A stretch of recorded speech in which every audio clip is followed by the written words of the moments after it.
Hi friends, my name is Aqil Ahmed and this is our 11th video tutorial on SSIS interview questions and answers series. So let's continue on this one. So our first question is, what is the use of bulk insert task in SSIS? So the bulk insert task can transfer data only from a text file into a SQL Server table or a view. If the destination table or view already contains some data, then the bulk insert task will append the data to the SQL Server table or view.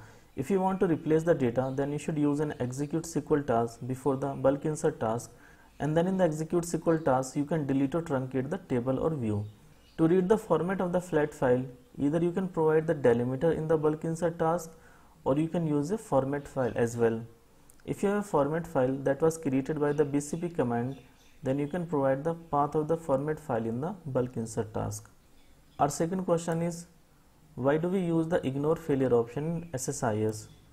So the ignore failure option in SSIS is primarily used to ignore the errors during the conversion process. Using this option, an error is ignored and the data line is iterated to proceed the next transform. An overview from that page of the relevant error handling options and what they mean are, the first one is the fail component. So the data flow task fails when an error or a truncation error occurs. Failure is the default option for an error and a truncation. The second option here is ignore failure. If you set the option to ignore failure, then when the error or truncation will occur, then the error and truncation will be ignored and the process will continue. The third one is the redirect row. If we use this option, then the error or the truncation data row is directed to a destination table that we can select. Our third question is, explain the event logging in SSIS. SQL Server Integration Services provides log providers, those you can use to implement the logging in the packages, containers and in the task. There are different events in the SSIS like on error event, on pre-execute event and on post-execute event, etc.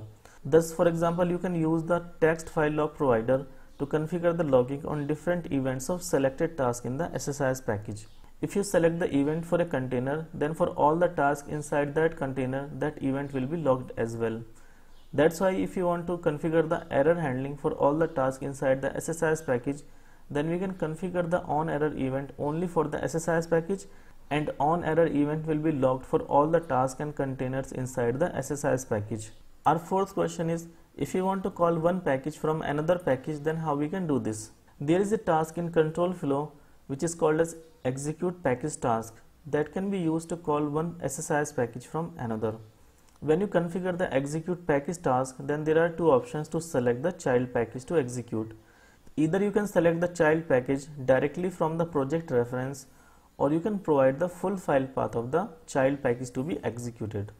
Our fifth question is, give the locations where we can save the SSIS packages to.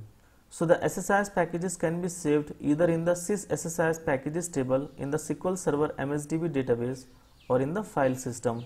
The package store, which is the logical storage that integration service monitors and manages, it can include both the MSDB database and the file system folders as well. So you can save the SSIS packages to the file system. So you can save the SSIS packages anywhere at the disk, or you can save the SSIS packages to package store as well. So folders in the SSIS package store, the two default folders are file system and the MSDB. The third location is the SQL Server MSDB database. So you can save the SSIS packages to the MSDB database as well. So I think that's it for today's video. Thank you guys for watching the video, and if you like the video, then please click the like button. Do subscribe to our channel. Press the bell icon and click on all so that you will be notified every time I upload a new video. Thank you so much.